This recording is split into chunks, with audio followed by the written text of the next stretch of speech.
Macy's catalog. What I throw away? I don't need to spend that. Both taken? Is this you? Yeah, sorry. I'm like, is this you? Not anymore. I have to put my name on there. Do you have trouble? No. But yeah, it fixes the ocean, this house. So you get the sunset or sunrise? Sunset's sort of blocked, and the sunrise is sort of blocked by mountains colors. ¿Cuándo va a estar listo tu clase en Heights? Hello. ¿Verdad? Okay. Hello? Good, how are you? ¿Hace una vez, verdad? No, todavía no ha salido, ¿verdad? My welcome? I think so. Later today. Oh, cool. ¿Cuántos cuartos? Pero tienen copies en room, tienen closet, tienen baño, tienen puerta, así que se puede usar. ¿Cuántos pies cuadrados? 1080. Okay. I need something bigger. This one guy is trying. El que dije que tuvo el niño, la niña. Pero ya tengo como. Quick question, is there anybody here I have not met before? You guys have all been here before, right? I think we all been here. Y no puedo encontrarles art. Can you guys do one round, and not that I already know some of you, but can we do one round, a round of names, just so since I'm here once a month and I'm clueless, you know what? Carolina. What's your name? Moreno. Elliot Ashton. Well, what do you prefer to go by? Elliot is my first Elliot? Yeah. Okay. Good. You're the right stuff. Hang on. I don't know good. I appreciate that Elliot like asking for my last name. That's why I Hey, you guys over there in the corner that are talking, you guys don't want to sit over here? No? No, Okay. we're brainstorming. Okay. Check it. New ideas. We're thinking of what's Hey, right. Brainstorm. Gisela. Gisela with a G? That's Yes. What's your last name, Gisela? Dominguez? Okay, got your stuff. Mark, we know. Adriana Verdugo. Verdugo. Adriana, thank you. Eddie Castillo. Okay, Del Castillo. Marie. Chelsea Michael. Okay, Chelsea. Noah Acosta. So my doctor said you. Congrats, I saw the post. More of a one. Doing like a rapper and and then having all this. Angel Hernandez? You've grown, Angel. And then like $15,000. Got taller. You have a here. Raptor. Nice, I Oh, like that's that. $15,000 market. Thank you. Kayla. That's Kayla. I guess I can just Good to see you. Welcome. business. All right, so where are you going to stand, Dave? Anywhere, doesn't matter. Where do you want me to stand? Where are you going to Rotate stand? the room. Right there? Musical chairs. More chairs. I'm gonna sit next to Caleb. Perfect, perfect. Okay, guys, so this is one we're gonna just wing it today, because I don't really have anything that's strong on my plate, or maybe because we just did an event on Friday and my brain is fried from the event, so 4.5 hours of yelling. Basically, it was 4.5 hours of me yelling and making fun of realtors, which I like to get paid to do, it's fun. Yeah, What you right? love so much. Yeah. Sure. You know, I'll kind of throw a topic at you that maybe this is interesting. The idea of let's talk about business planning for 2020, because if I don't bring it up now, somebody in this office is going to ask me to do it as a topic anyway in the next month or two, so let's just get it over with, shall we? And the reason that's on my mind is because yesterday morning I did an event at NAREP out in the Inland Empire, and they asked me to do business planning, and then I probably ruined their event when I got up, took the mic and said, okay, first thing I want you to know about business plans is they don't work, they suck, they're a waste of time. That's the first thing I told them. And then I don't know if that was really kind of wonderful, because that's what they promoted as the event, and we said, yeah, sure, right? Yeah. Because we'll do anything to get in front of a crowd, even if we don't like the topic, I guess, right?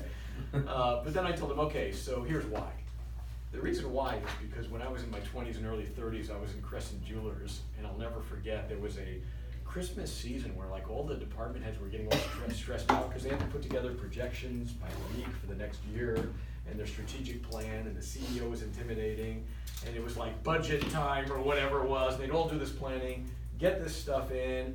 Then I remember that prior to Christmas there was this beautiful bound leather book that had all the stuff in it that everybody had a copy of, and all I remember as a 20-something-year-old at the time was that nobody ever freaking used it. I sat around because I had nothing to do in those days other than to figure out and calculate how much executive salaries was freaking wasted on people spending time in meetings to prepare this thing. Because people don't use business plans. So with all love and respect, when Tom Ferry gives you the business plan with the 30-page nonsense on it, it's total nonsense. You don't even look at it, it's a waste. Business plans are stupid unless they're actually used. In my own experience, it's not right, it's not wrong, so what I'm about to share with you, you may like, you may throw it in your tool belt and think it's the greatest thing ever, you may never use it again. I'm good either way. But I'm just telling you, if you want a business plan to actually work for you, first we have to understand what it's for, and second of all, it better be less than a sheet of paper. Because otherwise you ain't freaking using it anyway, okay? I love when people put 30 pages of nonsense on, look, I ran a company as a CEO, I ran another company as a COO, I couldn't do more than 3 things. You're gonna try to pull off 30, right? Front seat for you, Don. So. Sorry. So what I wanna give you is an actual tool. Now, why does this even matter? Why should we even bother doing this thing? Because, here's why, you ready? So when somebody tells me, or when I get a new coaching client, and the client tells me something like, hey Dave, you know, I wanna run my business more like a business, what do I need to do? Or, I've owned a business for many years, is there something I'm missing? The first thing I look at is this. The first thing I look at is the skeleton of the business. And for me, the skeleton of the business is the meeting rhythm. And for me, the meeting rhythm is daily huddles, weekly meetings, and monthly strategic planning sessions. So let's just spend only a couple minutes on this one for starters. What we're doing right now is we're going to 20,000-foot view. So why does this matter? Why should this matter to you when a daily huddle is, or a weekly meeting, or a monthly? Because you're in the 1099 business world. Right? Unlimited income, freedom of schedule. And the curse, of course, is unlimited income, freedom of schedule. So your problem as a realtor is, truthfully, you do much better if you had a boss. You would actually perform much better if you had a boss. Your problem is you don't have to do anything. That's your problem. So if you want to take your 1099 independent contractor's deal here and actually turn it into something that produces better, you might want to consider what W-2 companies do. Just add a little bit of W-2 structure, just a little, just a tiny amount, right? Which would, for me, be, this is my own opinion, daily huddle, weekly meeting, and monthly strategic planning. So let's just spend a minute on each. Let's a minute or two only, okay? Because I want to get into planning or whatever. What's really important for you? What's going to change your frickin' business? What's going to change your frickin' volume? Because that's what we want to get to, okay?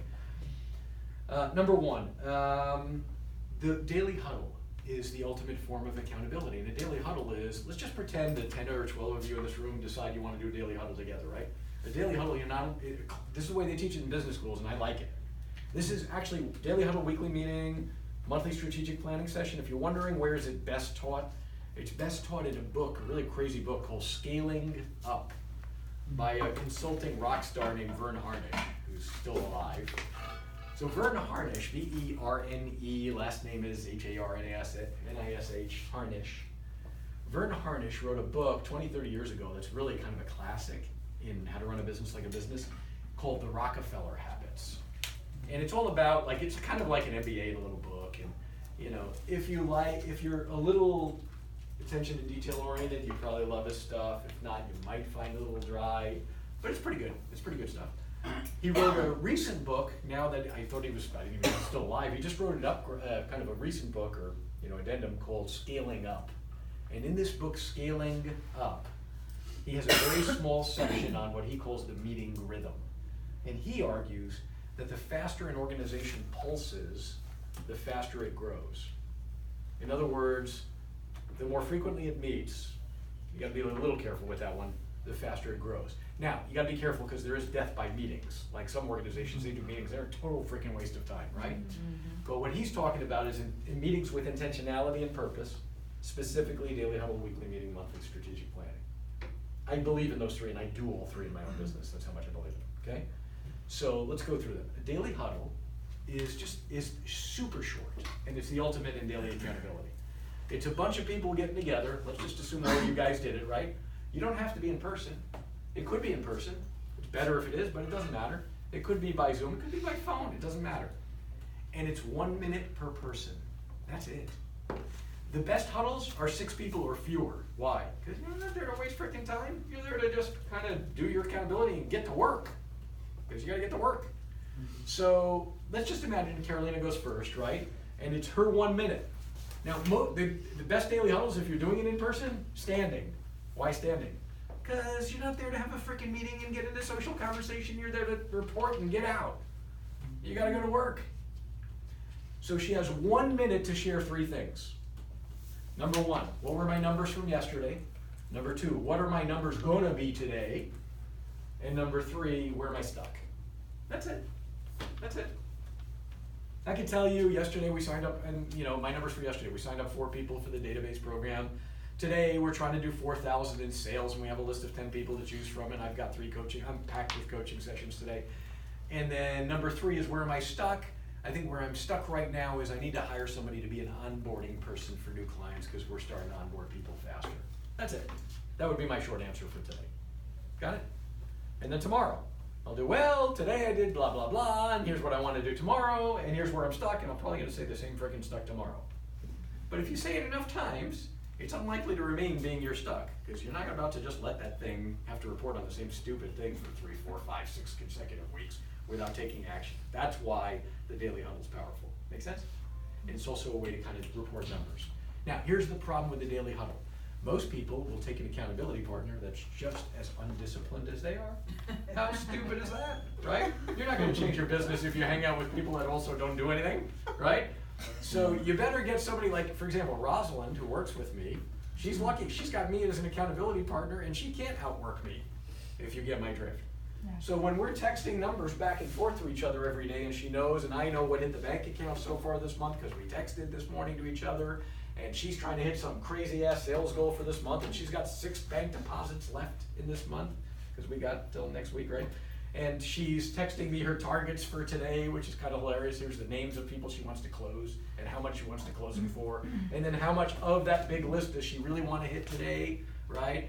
And then every time somebody signs up for something, she's texting it to me to celebrate. That's a heck of a lot of daily accountability. Are you with me? So that's one piece of running a great business. The second piece is the weekly meeting. The weekly meeting. What's the weekly meeting? A weekly meeting is where people get together in person or by video conferencing, so you can see each other. Typically 45 minutes to an hour would be a classic weekly meeting. And the weekly meeting starts with a daily huddle.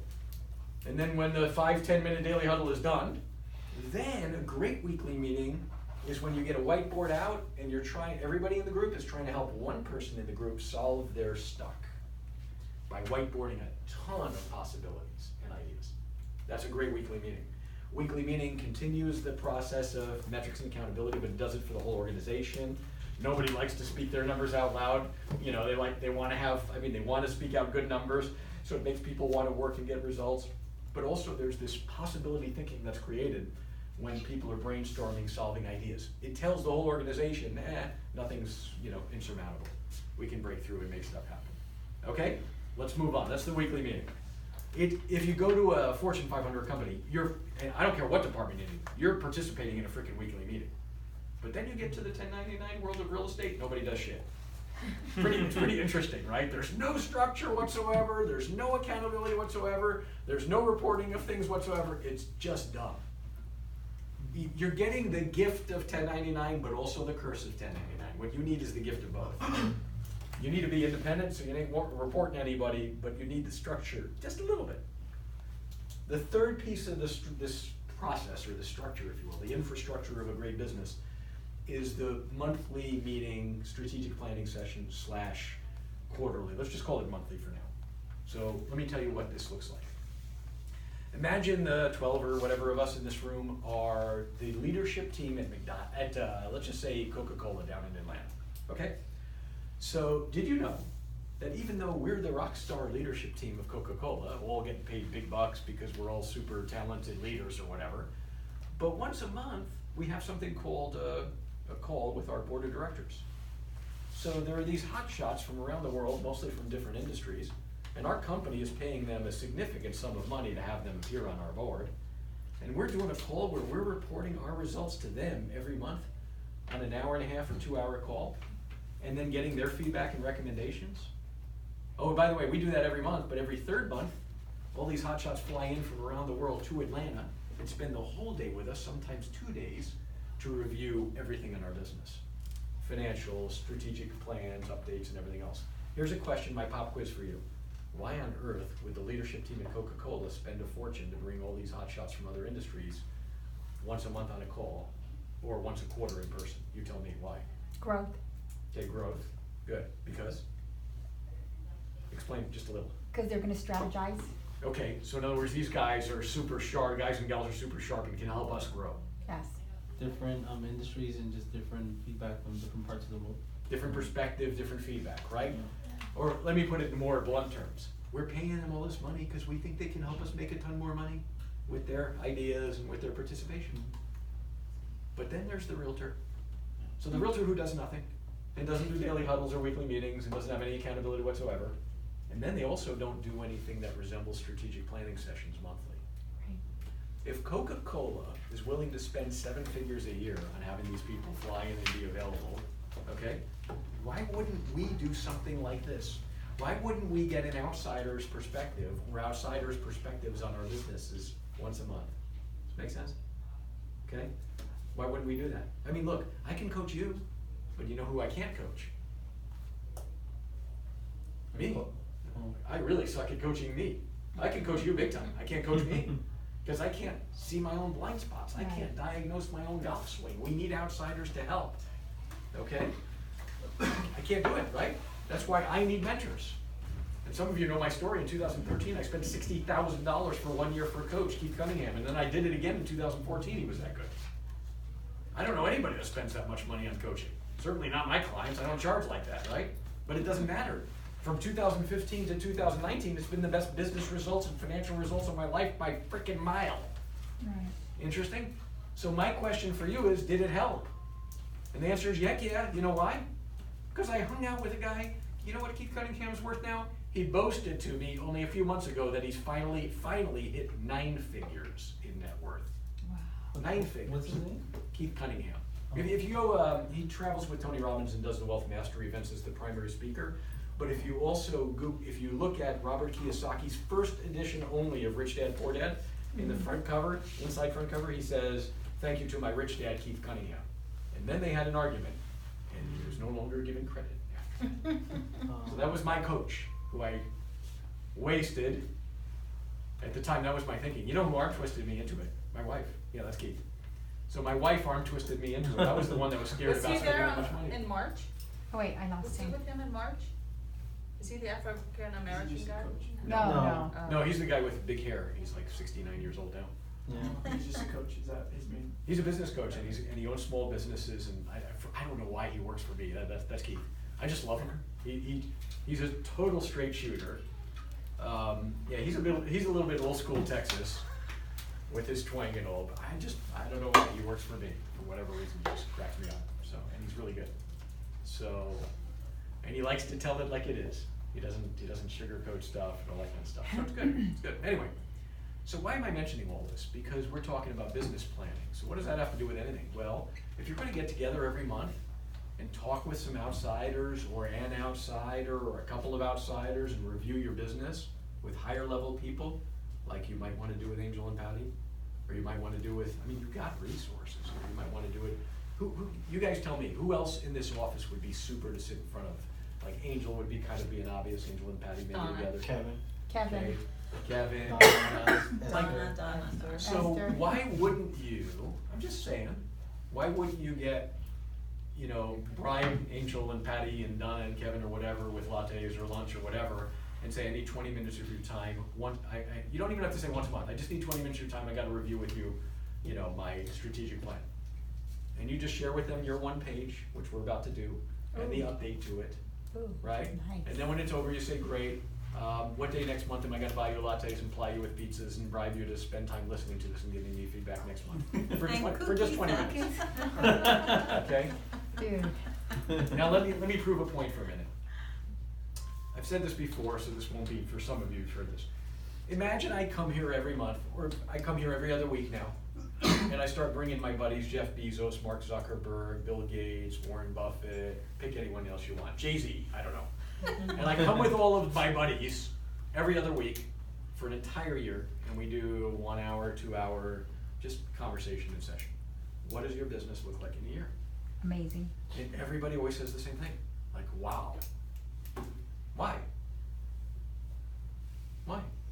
Because you're hanging out with people that think on a much bigger level than you, and you will naturally start thinking like them over time.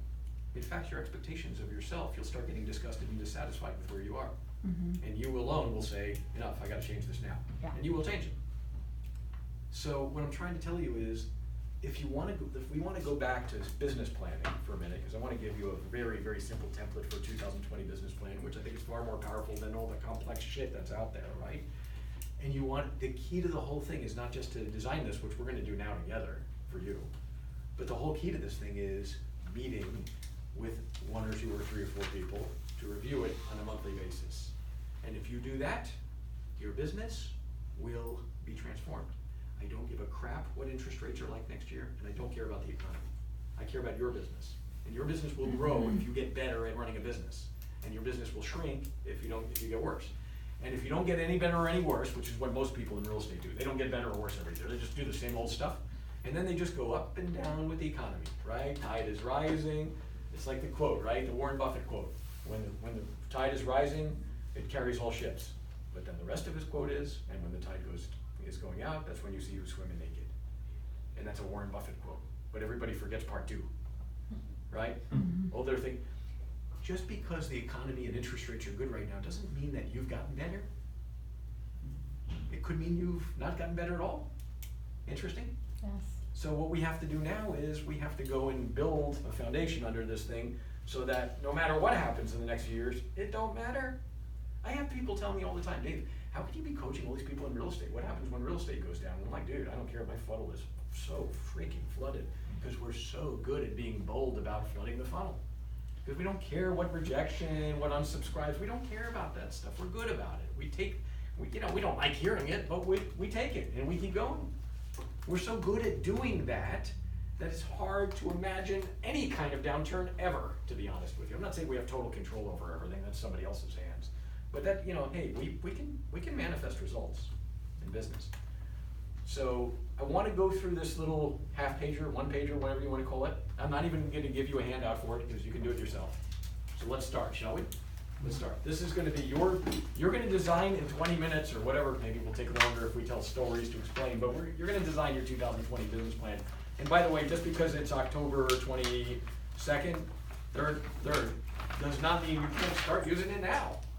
Get a running start. Yay.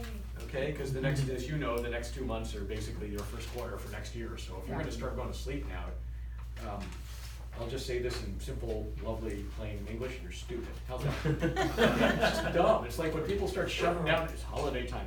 Great, screw up next year. Because when you start behind, the whole year sucks. Yeah. I remind you, it is really important to get rocking and rolling in January, closing more deals than you did January last year. The whole game in the year is start fast and watch how much fun the whole year is, right? Yes. That's the game. And start. You want to start fast? It's now. It's now, okay? All right, let's start with the business plan. The thing that goes at the top of your business plan, or whatever you want to call this sheet, right? Because you know what this is. This is just basically your strategic plan. This is what you want to review with some hot shots every month to get outside perspective. The first thing we want to put at the top, the word, I don't know how to describe it, but I'll try it like this. You ready? What excites you? That goes on the top. The word everybody in your industry would use is, what's your goal? I hate the word goal. Because when you use the word goals, it's oftentimes something that you're unemotional about. Like, I want 24 deals. Yeah, with that enthusiasm, you have no freaking shot. We haven't even started the year. What excites you? Let me give you an example. I wrote down last year 7 figures and 2.5 week vacations. That's what I wrote down for last year. That's it. Got it? The only tweak for next year is I want 3 vacations. That's the tweak for next year. Interesting? Okay? So, but that's it. Let me tell you why I like that. It excites the heck out of me. Can I tell you something that excites me even more? which may go on next year's business plan. I have to talk to my wife about this one. I need her permission. So we were in Europe on a vacation in July or whatever it was, right, June and July. And we come back from, and while we're on vacation, my wife says to me something while we're in relaxed and enjoying ourselves. She says, "Hun, what if we just like took 3 months?" I don't know if I showed you this picture once. We were in Slovenia, of all places. This kind of crazy, beautiful place where Trump's wife is from, FYI. We're in this crazy place called Slovenia, and we're at a place called Lake Bled. You can pass this. Yeah, B-L-E-D, Bled. It's a weird name, I know. I mean, it was like, clearly the most beautiful lake I've ever seen in my life by far. You'll see the picture. You know what I'm saying? So my wife goes, what if we spent 3 months living here, and then from here moved to like Brazil and spent 3 months in Brazil or something? And you know, we're on vacation, we're relaxed, and I'm thinking to myself, that would be awesome. And then she asks me the harder question, which is, could you pull it off? Now, as a husband, I don't like that kind of dare. You know, so could you pull it off? And I'm like, maybe. I mean, we're doing less in person and more products and more whatever than we did before. It's creeping in that direction kind of anyway, right? And she's like, geographic freedom would be interesting, especially since our daughter is off to college, or I think she's going to take a gap year and do something fun for a year and then go to college or whatever, right? But whatever, right? It's like, we're thinking to ourselves, so we're not going to have our daughter, we're going to have the empty nest thing going on. And she's like, what if we did something like that? And I don't know about you, but if I was being truthful and honest with myself and relaxed, heck yeah, I'd like to do that, right? When was the last time when any of us did anything like that, right? Okay, now that's exciting. That's not a goal. A goal is something you ain't gonna do because it doesn't get under your skin. So when somebody says I did 12 transactions and I really want to do 18, I'm like, and you hear their energy around it, it's like, you ain't freaking doing 18. Okay? What excites you? Okay? It could be 24 deals, I'm not trying to, but whatever that thing is that excites you, it has to be quantifiable. What excites you? It could be 100K in the bank, I don't know, it could be whatever it is. But if you just put it's a goal, you have no shot. Why? Because if you don't have a burning, Napoleon Hill in his book Think and Grow Rich, the first chapter is called Desire. The whole first chapter is desire. And he says, word for word, he says, you must have a burning desire towards a definite purpose. Step one of success. If you're taking notes, you might want to recognize that one. Burning desire towards a definite purpose. If you're not on fire for a freaking goal, you're screwed. You can't do it. You ain't gonna do it next year or the year after. This has to be something that freaking excites you. Let me give you a real life example. Many of you know Rosalind. I think she was here last time, right? Yeah.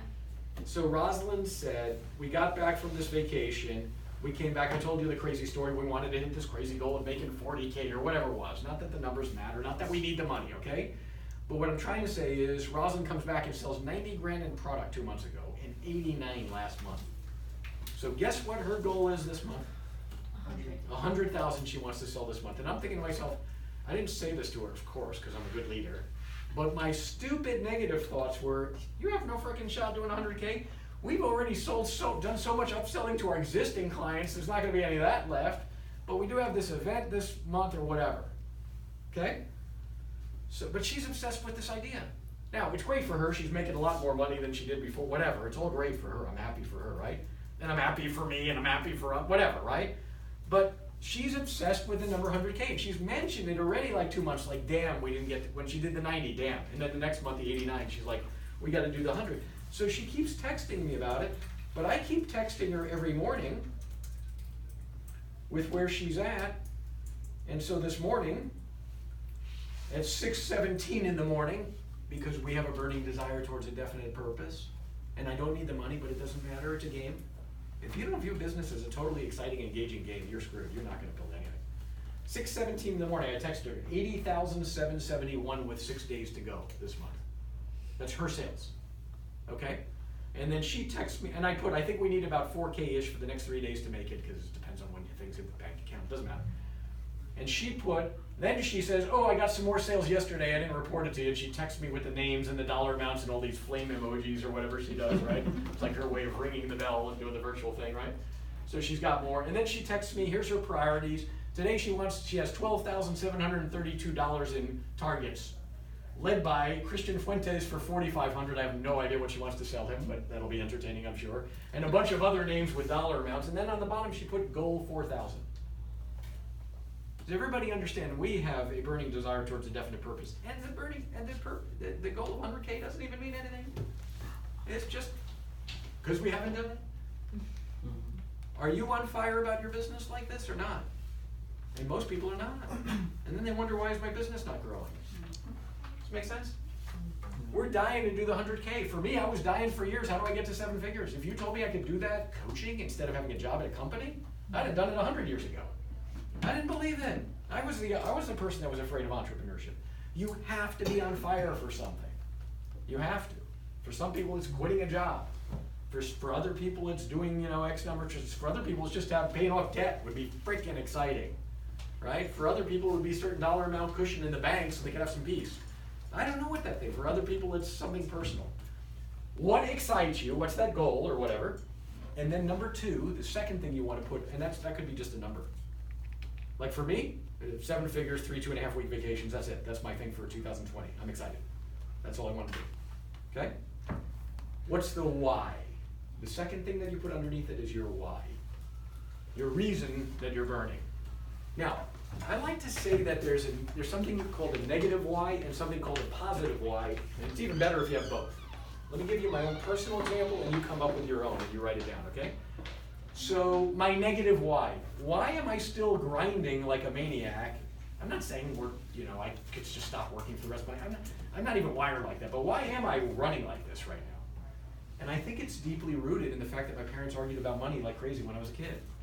And my parents were great, we had a good family, but I never want ever to have my wife talk to me about money and me and my identity the way my mom talked about my dad.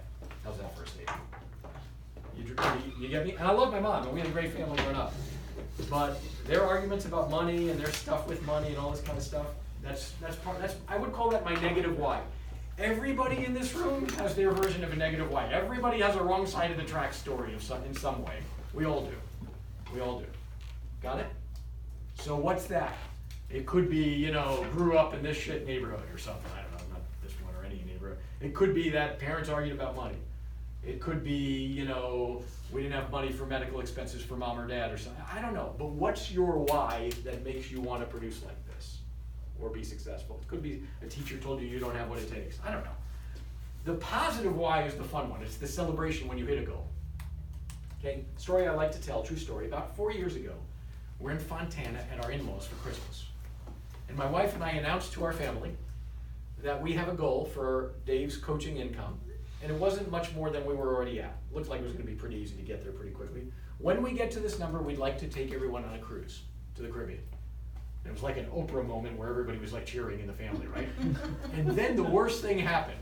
Be careful when you open up that can of worms, right? So then it's January, February, March, and I'm getting phone calls and texts from every family member. Are we close? Are we close? Are we close? Are we close? And it took me way longer to get there. I thought it was going to take 60, 90 days. Here we are, it's June. It's like June, mid-June. And finally my wife comes to me and goes, Dave, should I just book the tickets for the cruise or whatever? And I'm like, you are not booking that until I hit the freaking number. That's what I would call a positive why. A celebration or victory that you're not going to do until you hit the number. There's a gal at King Realty in Chino, Brenda Molesky, who I privately coach. And Brenda last year did 12 deals. And she, before the year started, she said 18 deals, my husband and I go to Hawaii, 24 deals, we go to Europe. So she's got the 18. I don't know if she's going to make the 24 or not, right? But do you understand, this has been a positive incentive for her all year, and she's been talking about it the whole year. So this is your why. You can do a negative why, you can do a positive why, you can do both. Number 1, at the top of your business plan is just what's the number that you want, or what's that thing that makes you crazy? And then why? And it better be super short. I don't care if you put one word or don't even use full sentences. 5 words are fine. The longer your business plan, the less useful it is, the less effective, the less you'll look at it. The shorter it is, the more. If you could put the sucker on an index card, you know what I would tell you guys? Go to Target and get those neon signs, right? And put your the thing that excites you, and your why on the neon sign and put it over your desk here in the office. Let Realty One have a bunch of these. That'll be accountability for the year. That'll be you standing up and saying, I'm chasing this thing, I'm fired up about it, and I'm not hiding from it. You want accountability? Post your number on the wall in neon lights in everybody's office here. And watch what happens to your results as a group next year. You'll be shocked, because you'll be out there and you can't hide. Interesting? You know my expression from last time, everybody wants a life of comfort, but in order to get a life of comfort, you need to lead a daily discipline of discomfort. Your problem is you don't want to get out of your comfort zone. You don't want to put yourself out there and say, I'm going for this even if I look like an idiot. I'm going for it, right? Okay, you got your goal, you got your why. Now we're going to go into the three most essential ingredients to making your business change radically next year, or starting now. Okay, so there are three things that you should put on the remainder of this plan. And what they are, in my opinion, what they are the three highest return on investments that you could possibly achieve in business. In other words, kids, you're not getting anywhere if you don't reinvest in your business. You're not breaking through and doing something new next year if you don't reinvest. I don't care what you think, you ain't changing it radically without reinvesting. And there are, in my opinion, three places to reinvest only. They're not equal. I'm biased. When I'm about to say, you'll say, of course he says this, look what he does for a living. The number one source, highest return on investment is mentoring or coaching. Why? Because you're the problem. You've got to hang out with other people that are doing bigger things than you. You are the problem. Your best thinking got you here. Look at me, guys. Your best thinking got you here, but you say you want to be here. You're the problem. Your best thinking got you, your best thinking got you here. Okay? So here's what you're going to put on your business plan under the I think it's the highest return on investment, because you're not going to radically change your results unless you radically change your daily activities or habits. And that's not going to radically change unless your thinking changes. So here's what you want to put in the business plan. Write down under number one, 5 people that you want to surround yourself with to be your personal mastermind group, inner circle, whatever for 2020. And I don't care if they're dead, literally. For example, one of my clients said, okay, I'm putting John Maxwell in there. He's a strong Catholic believer, and he put in somebody who wrote books on spiritual disciplines from a Catholic perspective. I forgot the guy's name. He put that on his list of top 5. He put his broker, JJ, on the list, and we know him through the grapevine, as one of his top 5.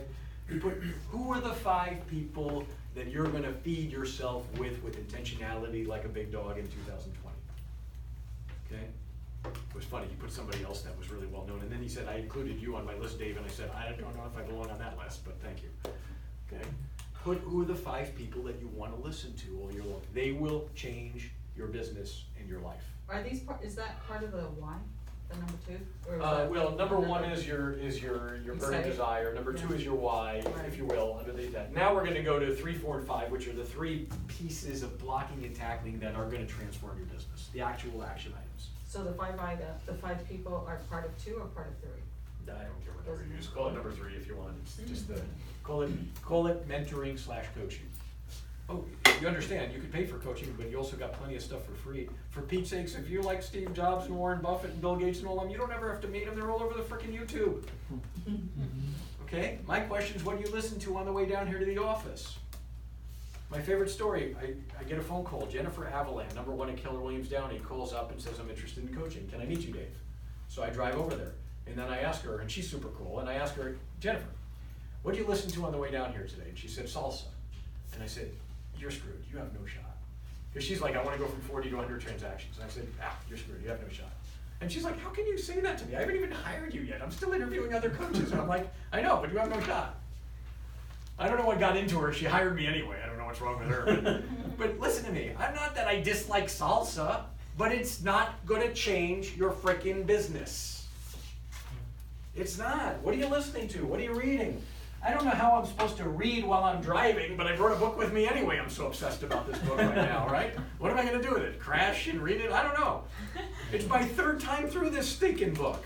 But I'm obsessed with it right now because it has topics that really bother me, if you know what I mean. Right? What are you listening to? Who are your mentors? What are you reading? Who are you hanging out with? Who's influencing you? Right? The more you hang out with the big dogs, or whatever terminology you want to use, right? the more you're gonna start to get dissatisfied with where you are, which is the beginning of all great change. Got it? Okay. Write down your 5 people. Don't think, just write, you can change it later. Who are the 5 influencers that you want to be with intentionality to listen to seek out, whatever. Imagine angels on you, could be one of them on your list for many of you, if not all of you, right? Great, but you know what that means? That means you need to go seek out Angel and have private conversations with him on a regular basis. Right? It means you have to break his glass. You have to break his glass, right? You know, let me teach you a little bit of trick about getting free coaching. Here's how you get free coaching. Okay? Step number 1, ask people for 10 minutes of their time. Not an hour, not repeat sessions. Just step number 1 is ask people for 10 minutes of their time. The way you, not that you have to do it this way, but you could say something like, Angel, look, I know I'm here at the office, but I admire you big time and I really respect what you're doing. Quick question for you, could I possibly get 10 minutes of your time? I'll bring the lattes, I'll bring the pizza, I don't care. I have 3 questions I'd love to ask of you.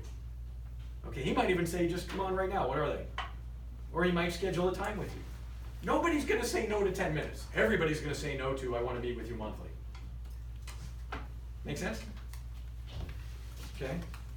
You have 10 minutes of time, I really respect and admire it. And you know what you do? When you do show up for that time, you bring a journal or a yellow pad with your 2 or 3 questions already written out on paper, because you want to show people that you're serious about this. You want to have questions at the ready. Ask questions, ask the uncomfortable stuff, right? Ask anything that's on your mind. If you're really wise, you'll probably put 8 or 10 questions down, and after you do the 2nd or 3rd question, look, strong people, let's use Angel as an example, they want to be mentors to people. They want to add value to people's lives. Nobody freaking asks them. Look, everywhere I go, there's talented people. There are people that have built great wealth and built great companies. Nobody ever asks them for recommendations or advice over a few minutes. Or I have some questions, I'd love to get your opinion and feedback because I value and respect you so much. Nobody ever does that to successful people, and successful people are dying to leave a legacy. They can't find anyone that's serious enough as a student who asks the questions. It's easy to get high-level mentoring for free. I'm just saying. Number 1, yeah, can I get 10 minutes of your time? Number 2 is be prepared with some questions. Number 3 is, when the 10 minutes are up or whatever time you said, politely say, I appreciate your time, I promised you just 10 minutes or whatever. Like start excusing yourself, right? Don't be, and it's fine. And if they say, no, if you have more questions, whatever, fine, you can stay. But honor their time and respect it. Why? Because if you respect their time, you'll get to come back a few more weeks later and say, can I get another 10 minutes of your time? If you don't respect their time, you're not going to get a repeat from them. Just to kind of tie into that, I started reaching out to a lot of agents, like not just in here, but in other states, like guys who were on the Wall Street Journal. Okay. And in my head, I kept thinking like, well, why are they going to share, these are the walls that we set up ourselves, but the majority of them were very, like 90% were very open to answer any questions, and like one guy got up like at 5 in the morning till that's time they got up. But I'm just saying, like, just don't have that fear, because I got so much useful information and for free, and they were just willing to share all their information, anything and anything. That's right. Look, the greater the success they are, the more they love to share and teach. It just comes with the territory, but nobody asks. I'm telling you, nobody asks. It's ridiculous. Okay. So jot down the 3, 4, 5 people if you don't mind. Step number 1, of course, is ask them for 10 minutes. Step number 2 is jot down some questions, right? Okay. Step number 3 would be respect the 10 minutes and tell them thank you. I want to honor your time, right? Okay. That's right. Step number 4 is ready. This is important now. Step number 4: do what your mentor tells you to do. Do what they tell you to do. You go sit down with Angel for a session or whatever he recommends, you go do it. Step number 5, this is the biggest one. Go back and tell him you did it. If you do steps 4 and 5, what will happen after that? You tell me. He's going to want you coming back to him. He ain't wasting his time, you're using it. Make sense? Okay. So we're on, I guess, item number 3 of this 1-page, half-page business plan is, who you're going to put in your inner circle going forward. Or as Gary Vee likes to say, audit your inner circle. right? Take a few of them that are in your inner circle right now, kick them out. You need to if you want to grow your business and improve. Okay, replace a few people. I'm not saying get divorced, but I am saying be careful about who you spend, especially your mind, right? Okay. All right, what are we up to? Number 4. Okay, so the reason number 3 is who are the 5 people in your inner circle is because mentoring, change thinking has the highest return on investment in business. Are you with me? I've been hanging out with enough friends that are wealthy over the last few years that I freaking had it with my own freaking business for not producing ridiculous numbers. That really matters. Any of that making sense? Because now I'm like, they can do it, why can't I, right? I got like dear friends of mine that come to our house every Friday night of the year. We have a bunch of people that come over to our home. We're crazy. We do a Bible study, we hang out, it's very cool. But one is a married couple whose son just retired after 18 years of professional baseball. His name is Chad Qualls, right? So Chad's worth a small fortune because he pitched for 18 years in the majors, which is ridiculously rare, okay? Including being in the World Series with the Yankees 100, his rookie year actually was the only time, right? So they've got lots of money. The parents have lots of money. They're retired now. There's another married couple that's retired, a guy who was aerospace, so there are all these people that have this money and they're kind of hanging out. I have another guy that works with a tech company, he's traveling through Asia constantly. They're wealthy people, basically, right? And they're totally normal and totally nice, and there's nothing weird or pretentious about these people. But hanging out with a crowd like that helps. I'm sorry, it helps. Like it or not, it helps. Because then you're like, why ain't we doing this? This is what you need. Okay, the next highest return on investment, item number 4 on your little mini business plan, is leverage through people. Leverage through people. Leverage through people. You're so afraid to pay anybody anything to do anything in your business, even because you think it's got to be big money, you don't know how to hire, you don't know how to fire, you don't know what to give them, you don't know how to manage them. You think of every obstacle and excuse in the world. However, people to do tasks in your business is the highest return on investment outside of mentoring. It is the number 1 return on investment of the actual activities in business. But you don't get it, right? You guys remember, if you remember my story, I hired Roz for $2,000 a month part-time, and within 5-6 months I was making like $16,000, $17,000 a month more in coaching fees. The only difference in my business was Rosalind. Now Rosalind's chasing $100,000 a month in sales. I don't care what you pay the woman. It's a huge return on investment. Does this make sense? Yeah. Right? She's a go-getter. Yeah, she's crazy, right? She's just totally crazy. So this is what people are about. Okay, let me give you an example. Now, Roz's problem up until 90 days ago was she's doing all the customer service basically solo in our company, and the more she gets caught up in customer service, the less she does sales. So I needed to hire somebody to tackle the customer service side. So we went through people, hired people, fired people, hired people, fired people. It's a nightmare. And we finally got one, Sarah E., who I love. Sarah E. is 9 to 5, Monday to Friday. What's that? Oh. No. You talked to her? No. Oh, okay. Sarah E. is, she's great, right? So we got her on the team now, and she's kind of the front line for all the products and stuff, so it doesn't go to Rosalind anymore. Now, because Sarah E. is actually strong and smart and a nice personality and all this kind of, by the way, she has a 909 number, but nobody knows she's in El Paso, Texas. She's bilingual too. And she's basically came aboard, and within 2-3 weeks, we're like, well, I guess that problem's solved. That's how fast you know, right? Okay. So what happened the moment that happened? Ross starts going out and selling bundles of stuff. Why? Because she has time. So you guys are getting so caught up in the, I don't want to reinvest in my business, I'm afraid of spending money, what if I don't get a return? Let me tell you what you do if you don't get a return. Or guess what I'm about to say. If you don't get a return, what do?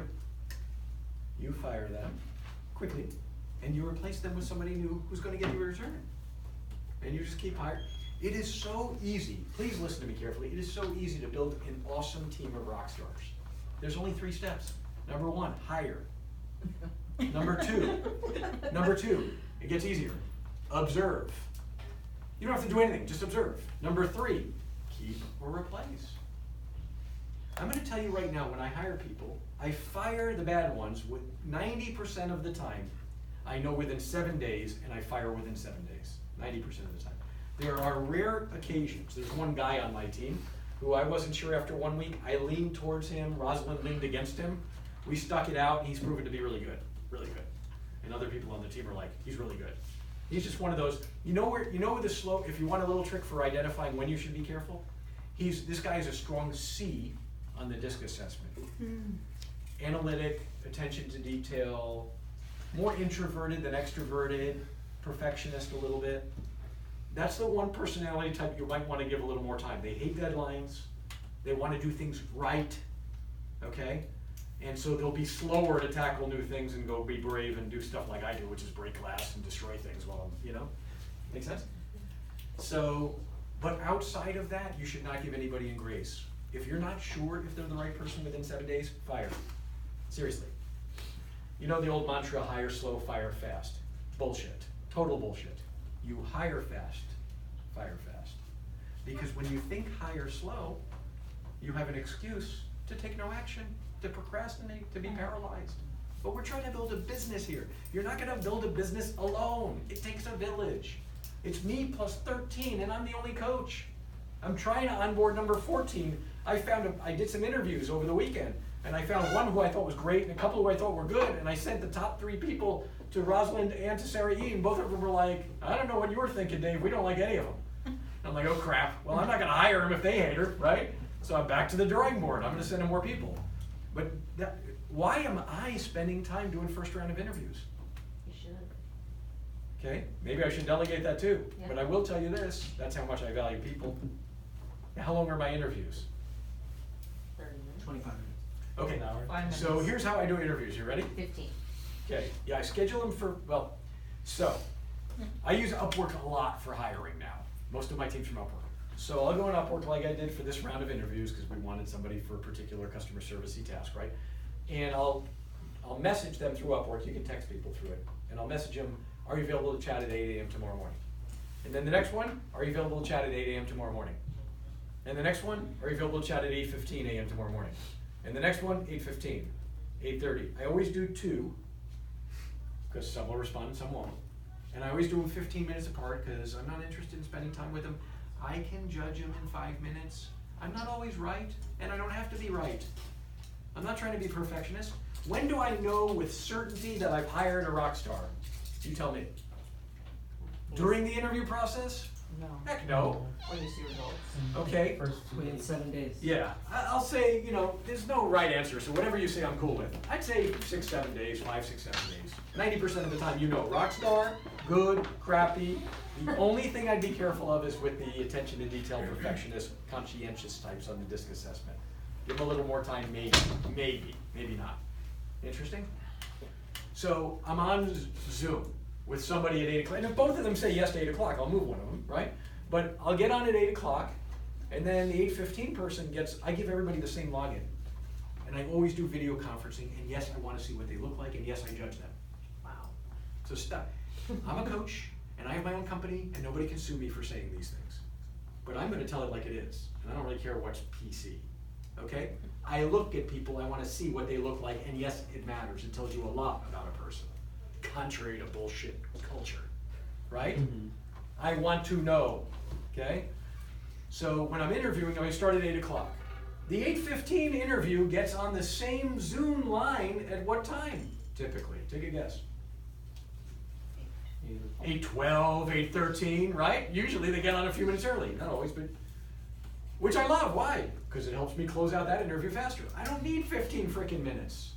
I am looking for, you're gonna hate me for saying this, but I don't really care. I am looking for, this is just me, you pick and choose what you like, you use it, you throw out what you don't like. I am looking for 3 things and I usually get it in 5 minutes. Number 1, do I like them? And if you think that's not important, you're out of your mind. Stop hiring people you don't like. It's stupid. Okay, number 2, ready? Number 2. Are they smart? How underrated smarts are. I don't know why people want to hire stupid people, but I see it all the time. Oh my goodness. And when I mean smart, I don't mean like you went to this college or he has that kind of IQ. That's irrelevant. I'm talking about problem solving. Street smarts, problem solving smarts, right? Think quick on their feet, okay? And you can tell in 5 minutes, right? Look, it's so funny. One of the 3 interviews that I passed along to Roz and Amani. So I did a text to that woman, and also texted in a group text Roz and Amani. please meet each other, you know, and talk about this role, or whatever I put in the text. And then I saw the text going back and forth, and one of the potential candidates was like, then she texted me, but she didn't text the group. Like she got confused or something, and then it was back and forth about the Zoom link, and I'm like, we ain't hiring this one already. I don't care if she gets on the interview, she's done. Does this make sense? Yeah. Come on. Yeah. Okay, so number 2, smart. And you have to know it within minutes.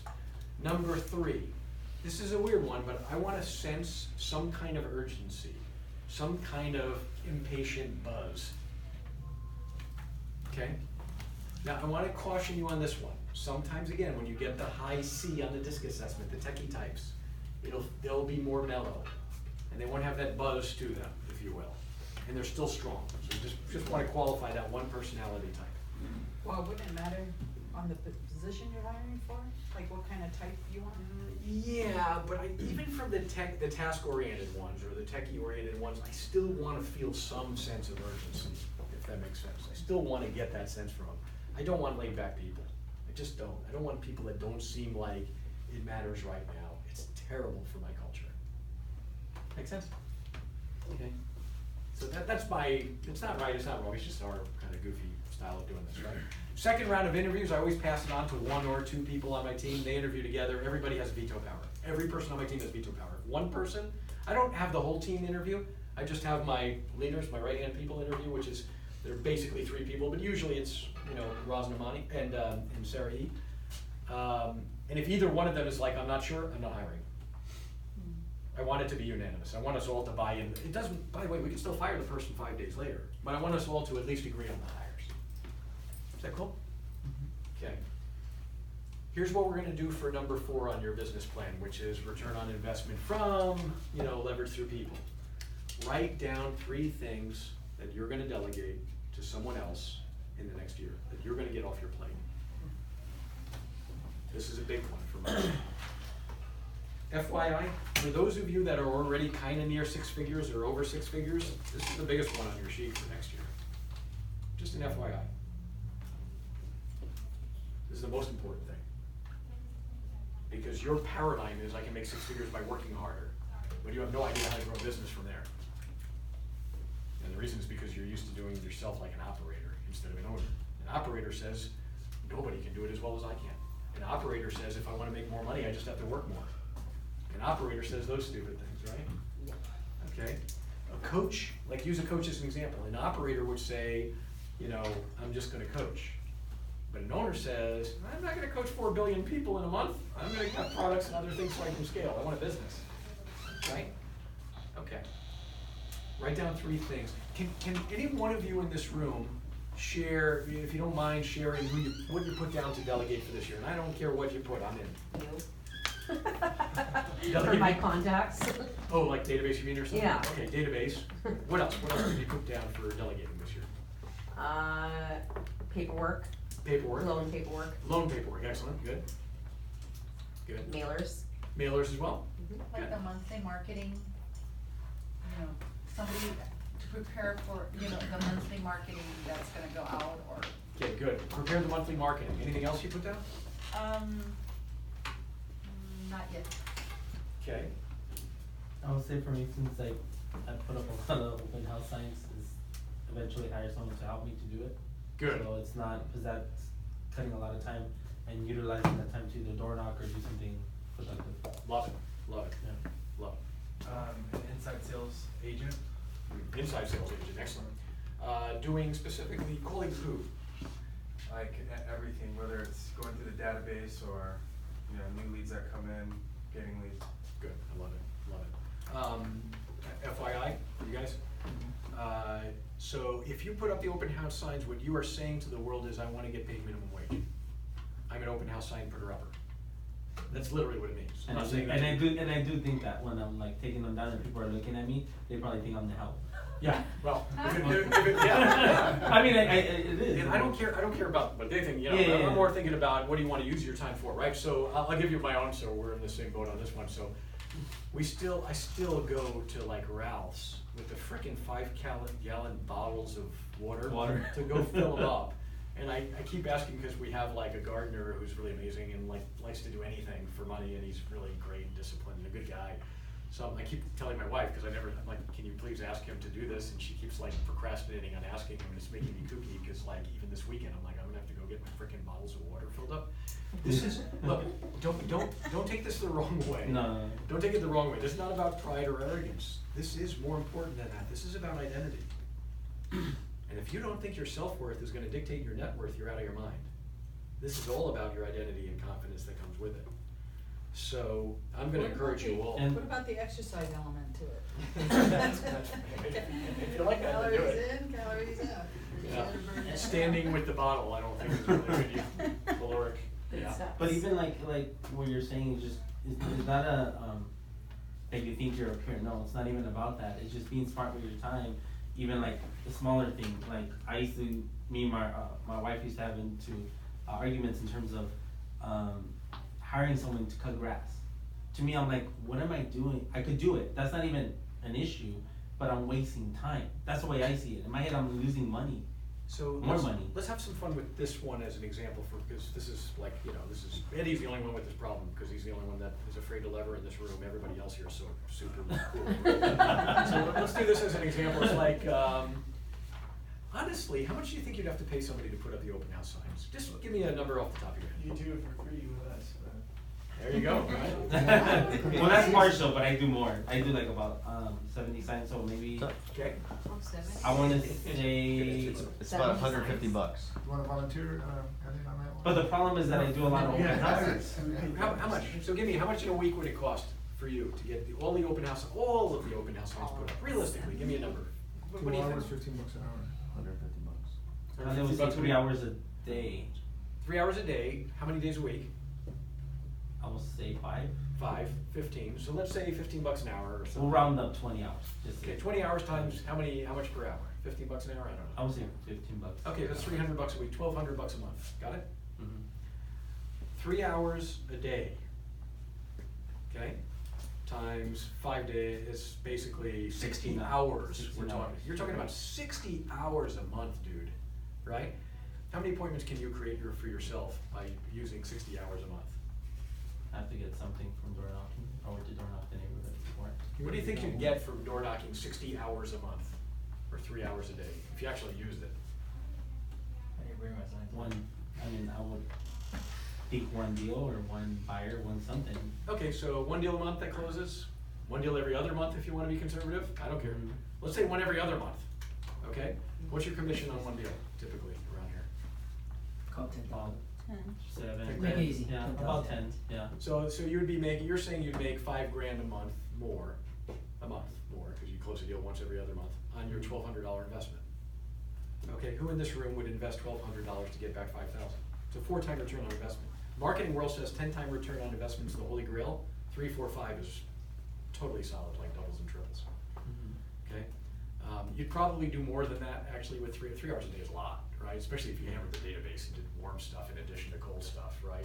Mhm. Know what it's Well, talking not even just for that, I just don't want it to start affecting, it's not right now, but in terms of me having after the open house to go home to my family, so that's another Good. reason. Okay, so would you, even without deals, would you buy back for $1,200 a month all the time put up open house signs? Or would you do a little bit of half and half, right? I'm gonna argue that anything that's $10 an hour or $15 an hour, you guys all have to get it off your plate. I don't care if you only did 2 deals this year, I don't care. You got to start somewhere. Or maybe just hire it out 3 days a week or 2 days a week for Pete's sakes. It doesn't have to be every day. Make sense? Mhm. But you've gotta think incrementally, and you've gotta break through. You've got to start this, you've gotta build a business. I know the test wasn't that hard for real estate, don't get mad at me, I know somebody filled it. There was no investment to get started in real estate, and that's why everybody and their mom joins real estate and doesn't treat it like a business. Because if you had licensing and $10,000 fees, and if you started a dry cleaner, you would expect to pay for marketing even after your $600,000 investment. But here we get to real estate, nobody reinvests, right? Okay, one more example of what you wanna, that was a great example. Any other example of what you wanna lever or delegate in the next year? Social media. Social media, good. TC, good. Any other? Social media and TC, sweet. What do you think about like, kind of what you're saying about a person, but saying like a lead source of paying for Zillow? Yeah, Like for so, Not like anything like that. I'm in, right? It's investing, which we'll get to in a minute because that's marketing, which is number 5. Okay, hold that thought for a minute. If you're asking me what would I lever or delegate in order, there's no right answer to this one. I'm just giving you personal bias on this one. In fact, I violated this one because the first person I ever hired was a task-oriented techie who did spreadsheets for me and I paid her $40 a month. And she's still on my payroll 6 years later. And now I'm paying her $500 a month, Minu, right? And then I hired Roz to book appointments, okay? Let me just give you a grocery list of things you could hire for. In no particular order, other than I think these are more important. One is follow-up. Holy crap, 90% of sales occur in the follow-up on the 4th through 12th contact. And most of you suck at follow-up and you never do it. So if you ain't gonna do it, somebody better do it. Now, here's proof. I hate doing follow-up and I don't. So I hired somebody named Rosalind to do follow-up for me. Brilliant how that worked out, right? Why did that work out? Because I ain't gonna do it anyway, I hate it. I am not gonna go call and chase you to give me a credit card. I just will not. You know what I wanna do all day long? Teach, learn and teach, and learn and teach, and learn and teach. That's all I wanna do. I like business, I like people, leave me alone. Let me just hang out with people and talk about business. And I'm in. But don't have me do that crap, I ain't gonna do that crap, but I need it. Why? Because it pays for my family's health and well-being, honestly. Okay, follow-up is a biggie, okay? Another one is you gotta delegate the database. If you're not gonna do it yourself, which most of you don't do, you gotta delegate it. You can use us or you can do it yourself, but you better do it. Whatever you do. Can't wait. Scare me now, okay. You gotta do it, right? Next one, social media. Social media is the new databases. It's additional databases. You've got to do it now. The world has changed. And whether you do it yourself or pay someone to do it, you just gotta do it, right? Okay, do that one. What else? What else do you have to delegate? I mean, anything administrative you must delegate. Interesting. Angel's arm twisting me on my way in here. He's like, you just drove yourself? What happened to your driver? You need to get a driver. You need to use Uber. And he's like, I'm like, I drove from Palos Verdes today to Irvine at 8 in the morning to Fontana at 11 to here at 1:30. I'm like, what would Uber freaking cost me today? So he's like, he doesn't believe me. So he's like, Nick, what would Uber cost Dave if he did this today? It's just like this whole team arm twisting. I'm like, but you know what? I'm now on the road 3 days a week. I used to have a driver when I was doing 4. I cut it down to 3, and my 3 years are shrinking, which is all good. It's kind of part of my desire, right? But I freaking hate driving myself. Yes. And so I've been going to the path of least resistance here, which is, honey, would you consider driving me 1 day a week? And she's actually been doing it for me recently, but her calendar is a little funky. But that would be a dream, because some time with her too, right? But I mean, delegate everything. If you really want to get serious about the art of delegation and leverage, when I privately coach people, I have them do a leverage and delegation wish list. So it's not just your top 2 or 3, it's everything in your life someday you would like to delegate. So this is a guy, Stephen Morris, he calls this his leverage wish list, right? So he's a 35-year-old single guy, he's a CPA, he's really smart, and he's kind of unusual because he makes almost 7 figures already as a CPA bookkeeper. Freaky, right? So he put all these things like all analysis for MRK partners. He has a client that's killing him, so he wants to delegate more of their work, right? Tax return prep, all minor business filings, blah, blah, blah. Laundry and housekeeping, meal preparation, etc., right? And he comes to the house a couple weeks ago and he's bragging to everybody, I successfully delegated the meal prep. Holy moly, this company's awesome. And he shared with everybody, I forgot the name, he shared with everybody the name. Okay? You keep a leverage and delegation wish list and review this every month as part of your business plan review, and guess what's gonna happen over the course of a year or 2? Do you understand what the purpose of the sheet is that you're putting together today? It's to review it every month, or just crumple it and throw it out, it's a waste. Tom Ferry's 30-page business plan, totally stupid. It's totally stupid, I'm sorry, it's stupid. Throw it in the garbage can now, you're never gonna look at 30 pages anyway. 1 page that you review every month with some people you look up to or respect their opinions on, right? Watch what happens to your business in a year. Okay, let's go to the last one, number 5. Real quick on that number 4, leverage and delegation. If you put something like, delegating housekeeping, for some people in this room, if you delegate housekeeping, your business may change forever. Your business may grow because of it.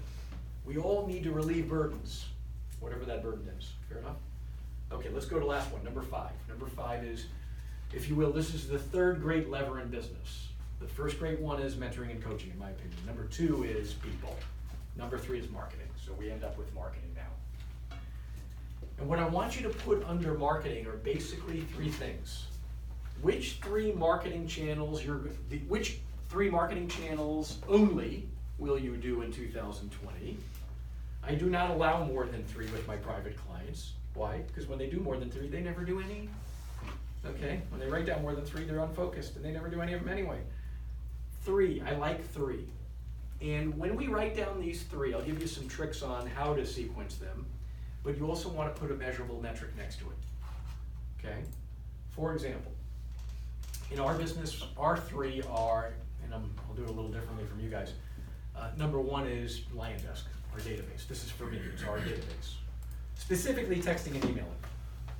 So I might put as my number 1, okay, under LionDesk texting and email, I might put there, just to be measurable, something like, actually I haven't done this yet, so I'm just thinking about it for real. It could be something like 2,000 per month. 2,000 texts or emails or some combination thereof every month next year would be radically more than we did this year through LionDesk. Interesting? Okay. Number 2 for us is social media. Specifically Facebook, Instagram, and LinkedIn, which all 3 are starting to kick it for us, which is really interesting. So it might be, okay, 3,000 per month. And what I mean by that is 3,000 one-by-one messages typed in by hand through Facebook Messenger, Instagram direct messaging, and LinkedIn email to create appointments per month. Okay? So it would be social media 3,000 would be what I would put as my number 2 for 2020. I'm just spitballing. Okay? And our number 3 is speaking events, like the one we just had, right? And so for speaking events, actually it might be something more like 80, because we want to do that many next year when we only did like 15 this year. We want to jack that one up big time. So we're starting to go crazy about doing lunch and learns like big dogs and all that kind of stuff, right? That's it. That's my marketing plan for next year. I just gave you probably what it will end up being, and I'm not going to give it much more than, 15 minutes worth of conversation with my team, and boom, that's going to be my plan, my marketing plan for next year. You guys overthink this stuff. Do more of what's already currently working is the only way to build a great business. Now, how do you know which are your 3? Answer. Number 1 has to freaking be database. I don't care who you are and where your business comes from. If your number 1 source of business is not database, you have a problem. Now, database means a few things. Database is a combination of the following. Ready? Past clients, referrals, circle of influence. I'm going to give you a few more. You might want to write them down, because these all should be in your database. Circle of influence, so past clients, number 1, because they're the best. Referrals, number 2, they're also the best, I guess. Circle of influence, number 3. If you're not sure somebody's in your circle of influence, they are. They go in your database. Stop thinking. Number 4, family. If you have a family member that's not in your database, go get a job, quit real estate, you don't get it. You don't get it. I don't care if they want to do business with you. They know 200 people you don't know, and your fear of marketing to people is a saboteur. Okay, next one, what are we up to? Number 5, friends. If you have a friend you went to high school with 20 years ago and they're not in your database, quit your real estate career, because you don't get it. You don't get it. Marketing is broadcasting to everybody all the time. Marketing is not picking and choosing. Okay? And I'll give you a few more to add to the database while you're at it, because they all need to be in there. Next one, professional contacts. Who's the person at your grocery store? Who's the one that grooms your pets? Who's your dentist? Who's your tax guy? Everybody goes in. Everybody goes in. They can opt out, but everybody goes in. Okay, the problem with everybody's database in this industry that I privately coach is the database is so freaking small, it's a joke. You want to build a business with 150 to 300 names? Are you out of your mind? You're out of your mind. You don't get it. I mean, you're supposed to be going out every day and adding 3, 4, 5 names, phones, and emails every day. You do that, you got 1,500 more next year, 1,500 more the year after, 1,500 the more the year after. And then you're never going to be lacking for business, right? Okay. So also in your database goes any lead you met or spoke with one time. Any lead you met with or spoke with one time. They stay in your database forever until they say yes or no. Now, If I hear one more realtor tell me, I had a coaching call with a guy you may know through the grapevine, Mario Arroyo, right? Mario's a good guy and he's a strong realtor. And Mario tells me, I'm so happy we had this conversation. I was about to go clean my database out. I'm like, if I hear one more person say clean my database out, let me please hit them or do something to me. Well, that's what Mike Ferry tells you. Yeah, clean out the database. You know how stupid that is? That's you literally investing time to reduce sales. It's a negative return on investment activity. It is the stupidest thing I've ever heard of. You invest in leads. If you just keep blasting these people, one of them is going to pop up and say, I'm interested someday, and it's going to freak you out. But no, you're going to go spend time behind your desk avoiding talking to people. It's just dumb. Will you still add somebody if they tell you that they already have an agent or they're working with an agent? Heck yeah! Yeah? Heck yeah! Just because they have an agent doesn't mean they have an agent. Doesn't mean they like their agent. Doesn't mean they were served well. Doesn't mean they actually have one either, by the way. Yeah, that's true. You know, you guys probably know Joe Manhara is down at Realty Masters. So Joe is like kind of, he's kind of crazy. So Joe tells me that when he goes and does open houses and somebody walks in and he'll ask him directly because his style is very direct. He'll go, do you have an agent? Yes, I do. Oh, where's your agent? Yeah. Why aren't they with you? Do you understand how much commission they're going to make on this transaction and they're not spending time showing you homes? I mean, he just goes right at it. That's the way to. What's he trying to do? Discourage them. Yeah. He's trying to steal them. Why?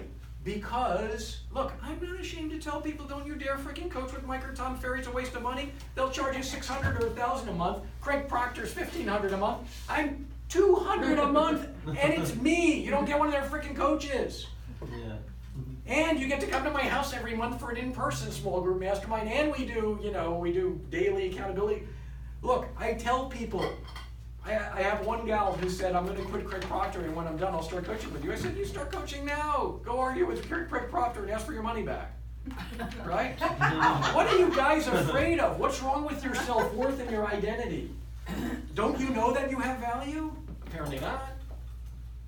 What gives me the right to say those things to people? And the answer is nothing. I decided to.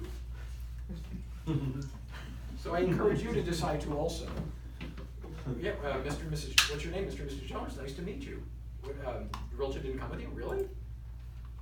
It's kind of interesting. I mean, you are paying them quite a bit. I mean, I'm just surprised that your realtor's not investing the time to go look at properties with you. But anyway, enjoy yourself. Take a look around. I mean, seriously. And if you do a kick-ass open house, which none of you do, where it looks different from every other open house, right? Then they might actually run to you. Does this make sense? Yeah. And sometimes they say that, like, I have an agent. I've asked before, like, I mean, I'm not a realtor, but I've asked them, oh yeah, what's the name of, if you don't mind me asking, what's the name of your agent? And they're like, they just say that sometimes. So they think you won't bother them. Yeah. How about this one for you guys? What if you say to people instead, you use a different approach? We doing okay on time, or am I rambling too long? No, I have an appointment, Oh, sorry. no worries. You get 30 minutes. 30 minutes. You get, it'll take as much time as you want. No, That- you don't want to 2 hours a lot. How about this as an approach? What if you tell people, I love doing stuff like this personally. I love, sort of when it comes to overcoming objections, I love overcoming objections before they're even brought up as an objection. It's a better sales strategy. So I love doing stuff like, by the way, whether or not you have an agent, I'd be happy, I'd love to share with you a little bit of what I do. Right? And you're telling them basically openly, if you don't have an agent, I'm here for you. And if you do have an agent, I'm here for you. Yeah. Okay? I mean, why not? What are we afraid of, people, right? Okay, so back to marketing. Your database, I'm going to say that database and social media has to be your #1 combined, because database really is social media. So I'm telling you, you need 3 marketing channels. It has to be on your business plan. It's the sweet spot for high producers.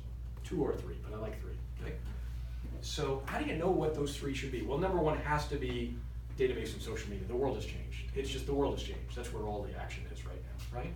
And people are, you know what it's like. Okay, so what should your #2 and #3 be? And the answer is simple. Where did you get your other deals from? Okay, let's just do 1 or 2 examples here. Let's use Noah. If you said all the deals you did last year, what were the top 2 or 3 sources? Postcards. Postcards, good. Direct mail, Database. good. And Open house. So I'm gonna encourage that you elevate database to number one, because at some point it will be, no matter what you do, especially if you treat people well and keep in touch, right? And then you know, your direct mail number two, right? And open houses, you said number three? Okay, that's it. We already know how to get to know at 100 transactions. We just have to do a lot more of those three. A lot more. Not a little, a lot more. Which is why you're gonna need levers through people, because you can't do it all yourself. Does this make sense? But that's you already have the formula. We don't need any freaking rocket scientists from outer space to help you with the business. You just need to do way more of those three. And when you do database, I'd mix the social media component in, which we can get back to another time in detail if you want, right? Cool? Hey, how about you? What are your top 2 or 3?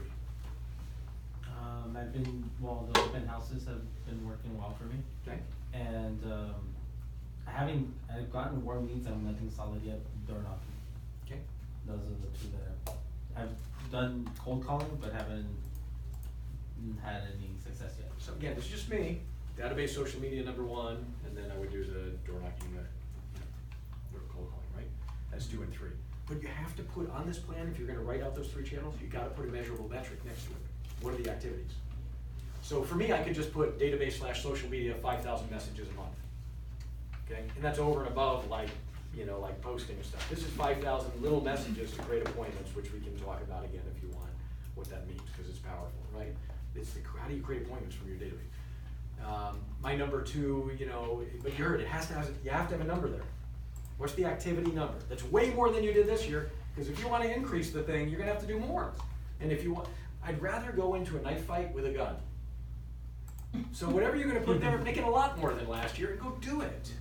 And stop overthinking your business, is that fair? Now, you have a sheet in front of you now that is literally a 1-page simplified business plan that will work for you. So now the question is, who do you get in touch with that you can review it with? Because if you don't have a conversation around this once a month like all great businesses do, you'll never use this thing. It's wallpaper. Interesting? Okay. Let's pause for takeaways on all of this exercise here, and then we'll shift gears with the remaining time, if that's cool. So each one of you, just give me one idea that caught your attention from all of what we did so far, if that's okay. Wow, everything. Let's see. That the last 3, what my marketing plan, what would I use? Good. So, open house, database, social media. Good. And good. I like it. I like to start fast. Start fast, right? Yeah, you like to start, for like even now, but. Yeah. Start fast. And the only way to do that is to work your butt off right now, right? Yeah. Good. So, I like the idea of the weekly meetings where you huddle your dailies okay. and solve where you're stuck. Good. That would be, I think that would be interesting. Daily huddles and weekly meetings. We can even model one here with for a few minutes if you like afterwards. It's kind of a fun exercise to do that. Philip? I definitely like the start fast. Like that's last year for me too. It was like cranking a rusted thing, and it took months. Literally took months to get it going. And then after that was what I'm listening to. Like when I used to drive to Huntington Beach and to Downey, with plenty of time there. I didn't listen to music. I listened to Darren Hardy, Tony Robbins, Eric Thomas, and just other real estate, Feeney. But I don't listen to it. It's reminding me like, God damn. Yeah, Like nice. it's just drilling it in your brain. And those are all great voices. Good for you. Good. Adding the professional contacts, because one thing that I've also been adding more is, every past client, it's not just my past clients, what I've been doing is I've been incorporating the escrow, the title, everybody that was involved on the loan. Perfect. And just tell them like, how good of a service it was, let anyone else know who needs the service, so reminding them who were involved in the transaction as well. Love it, Natalie. Great. And that's also kind of an interesting question is, how do you kind of think creatively so you can start bringing in a lot more leads faster, if that makes sense, right? Well, they're past clients in some sense, right? Yeah. I mean, Yeah. they experienced it the same way that my client did. Very good. They met you once face to face, if not a few times or whatever, or, you know, good, love it, love it. So I like the idea of the leverage wish list, and to eliminate those $10 or $15 activities. Yeah. Nice. Can Ross do my loan paperwork too? I know. Do you, any particular one that comes to mind for you? Any one or two leverage sort of wish list items that? You know, I can obtain leads, but somehow I always end up losing them. So I have a specific task. I need someone to just input it into the CRM. Good, love it. Okay, perfect. Good. I think for me would be, understanding like what you were talking earlier in terms of time, and that like I should be door knocking every day at 8:30, even though it's work, like I'm getting in the point where I'm getting comfortable, that I know open houses work, but I shouldn't get comfortable. I should, if anything, push harder and do the door knocking, since I have, so taking care of that basically, to put more time. And not get comfortable, like you said, we don't punch in, punch out, but what am I doing in the mornings? Excellent. Do you so much agree with that though? Because I know you always say focus on what you're good at. You always say like if you hate door knocking, if you hate cold calling, you're not gonna do it. So focus on something else that you are good at. Yeah, so if he's great at open houses, why go waste time in door knock? You should be door knocking those open house leads and dropping off like a card to them or something. Yeah, there's. I mean, I don't know, unless you are good at door knocking too. No, I've thought of that but I know too, you are good at open houses. But the thing is that it's not even a fear. I'm not afraid to door knock. But like right now, for example, I ran out of my flyers. So I need to get that done to have flyers to pass out. But maybe that's just, I'm setting up my own wall. Do I really need them? Yeah, it's like, flyers. Flyers are great. You know, so how about this one for you? Or just have a PDF of your flyer. Something. And Yeah, say, yeah. no, I'm serious, this is what I tell them. I say, have a PDF of the flyer of whatever event I'm sponsoring. Oh my gosh, I ran out because everyone's been asking for it. Can you give me your number and I'll text it to you? That's true. And the only reason I say that is because their info too. no, I know he was saying like what you're good at, like focus on where your deals come from. So if your deals are coming from open houses, like I know you already do 5 a week. I'm gonna because my fear is like I'm gonna get comfortable, and the thing is I know I can leverage my time more by going after listings. Like right now, luckily those buyers have liked that property, but I have like a buyer that I've been with for like 3 months now, where it's like I'm showing. So what happens if I keep going the open house route? I will still want to do it, but I want to leverage my time to become a listing agent. I'm going to caution you about this one. This is my own another weird bias, right? Everybody bashes buyers so much in this industry. Buyers pay just like listings pay. So I've seen people they're good at open houses and then they stop doing open houses to become listing agents, and then the outcome is they do less business and make less money. So you're about, be careful, because what you might be doing, and we all do this to a certain extent, is we take things that are working for us and we sabotage them. What you're supposed to do is put your foot on the gas pedal and do more. Now, you may not want to do more than 5 open houses a week, right? You already covered that. What you may want to do is put more effort into the open house prep, which is a conversation we could have for the next 20 minutes if you like, but there's a lot of stuff you could do to make your open houses radically different from everybody else's open houses. Because right now, most people open houses suck. They just look like everybody else's. You sit on your fat you-know-what in the back, and you do nothing. And that's an open house, which is stupid. Because you're auditioning for people when they walk in, and then they walk in and they see, you're nothing special. You're like every other freaking realtor around here. And then we wonder why, so it's like this idea of doing open houses that have to have 8 people show up and 4 give you bad information, and you don't call them up for 2 days until Monday, and then you never call them again after you didn't get a hold of them. The whole thing is stupid, right? Brings back great But what if you did radical promotions? What if if you're going to door knock, what if you door knock 500 doors or 200 doors or whatever around the open house to invite everybody to one of the days of the open houses? What if you had, face painters and balloon blowers for kids? What if you had like barbecue being cooked on the lawn outside the house so everybody smells it? What if you had a Dixieland band or salsa band, whatever the heck works in the neighborhood that you're in, outside on the lawn also? What if you could do 3, 4, 5 things that will knock everybody's socks off, and everybody will know you're the best realtor in the entire frickin' southern, California. But no realtor does anything with it. Agreed, but it's an investment, because then you're like, what if you put in all this food and stuff? I've helped realtors do that in the past. I don't do it obviously anymore, but I mean, it's an investment in terms of your money, your time, your preparation, and then what if only 2 No, people putting show up up. food is stupid if you don't invite. So let's talk this one through. You ready? Okay. Let's go in the direction of open houses for a minute if that's cool. Did we get all the takeaways by the way or not? You're good, yeah? Nick? One more takeaway. Yeah, I was just gonna say, your monthly plan to kind of keep accountable, cause really we just write everything down and, you know, everyone, I like write all my goals each day, right? So, but having a monthly, you know, kind of to review it with someone, that kind of keeps yourself accountable, rather than just going for it every single day. Love it, very good, very good, monthly review. Let's talk open houses in detail. I'm gonna paint a picture for you that may or may not work, so just pick and choose what you like, cool? I came from the jewelry world 100 years ago when I still had hair and stuff, and it was cool because when I worked for Crescent Jewelers out here, the CEO took me and said, Dave, I want you to fly down to our sister company, Freedman's Jewelers, same principal shareholders, based in Savannah, Georgia. I want you to attend a new grand opening, a new store opening, and for whatever reason, they're doing $40,000 in sales per grand opening, and we're doing 8. Can you go down there, just learn whatever it is they do, come back and implement? Do it here. So I was probably in my late 20s at the time, so it was a fun road trip for me. I fly to Charlotte, North Carolina, get a rent-a-car, drive an hour north to a little town called Lenoir, North Carolina. Lenoir was southern at its best, and the mall was the Walmart, if you get my drift. So there was a Walmart, and there was nothing else.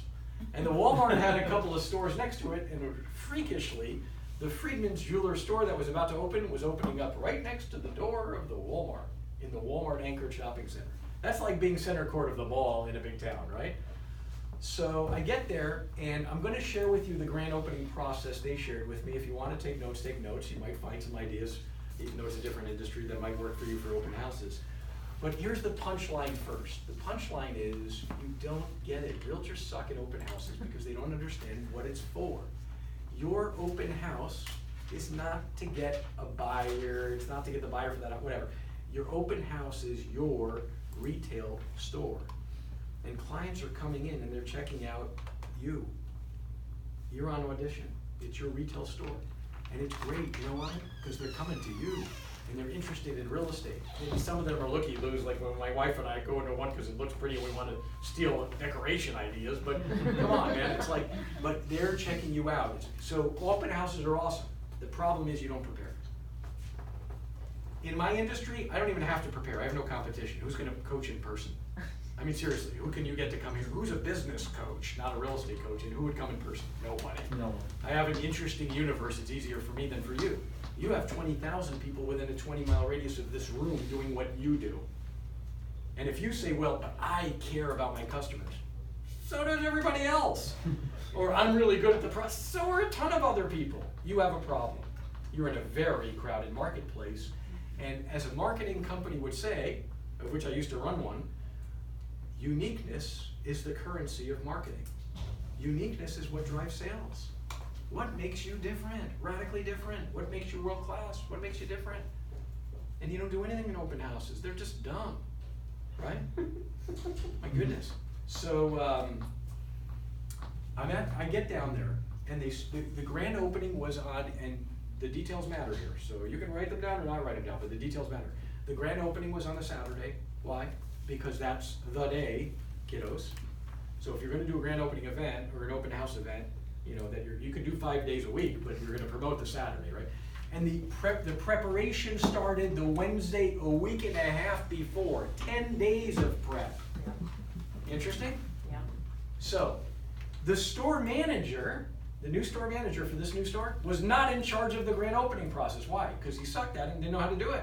They had this woman fly in who does all the grand openings because she's the specialist. So what I'm telling you is, you're not an open house specialist, that's your problem. She came in and ran it, the store manager didn't. And she basically closed the doors and said, okay, everybody, we've got a bunch of things we got to do in the next 10 days. The number one most important thing is you guys are going to take these yellow flyers. You might want to write down yellow flyers, right? And it said free gold, on the yellow flyer it said free gold bracelet, no purchase obligation required, come to our grand opening between 9 and 5. We're going to have this, and this at the grand opening. So it sounded like a total party. Got it? Okay. You have to take those flyers, give them out all over the place, and on the bottom they had a perforated thing that said name, phone, and email. And it said, if they filled in their information, they tore off the perforated tab and they kept those. Okay, got it? These are people that said they would come. So this gal said, if we get 500 of these perforated things with name, phone, and email, everybody in the store is gonna get a $50 cash incentive out of the cash register. So you might want to write down $50 incentive for 500 yeses. Got it? Oh, what is name, phone, and email? What does that represent for a business? A lead. Yeah, it's 500 leads for the database in one day for one event. Are you with me? Why do you think we did our event on Friday in Brea? Yeah, we sold a ton of stuff, but what else did we get? Leads. Leads. How many people showed up to our event? It was like, I don't know, 450 or something like that. How many of them had never been to our events before? It was like 250 to 300. That's a lot of leads in one day for people that had to listen to me and suffer through me for 4 hours or 4.5 hours, right? They're hot leads or warm leads or whatever. Okay? You with me? So she said we're going to invite 500 and we got to get their name, phone, and email. And if they fill in name, phone, and email, show up to the event, they get a free gold bracelet. By the way, the gold bracelet was a 10-carat plated anklet that cost back then $1.75 each. Oh my gosh. What can you come up with creatively that looks like a spectacular gift for $2, $3, $4, $5? I mean, you guys can handle $5. Even if you have 50 people show up, it's nothing. And you've never had 50 people show up. But it would be nice, right? Yeah. What's the likelihood of getting leads if 50 people come through the door and see the crazy thing you put on? What's the likelihood of getting leads, or even warm leads? I'm just saying. So then she said, okay guys, so they ran around. Where did they go to get these things filled in? Where did they find most people in town? Walmart. So they went in front of the door of the Walmart with these things and clipboards, and what did security of Walmart kept doing?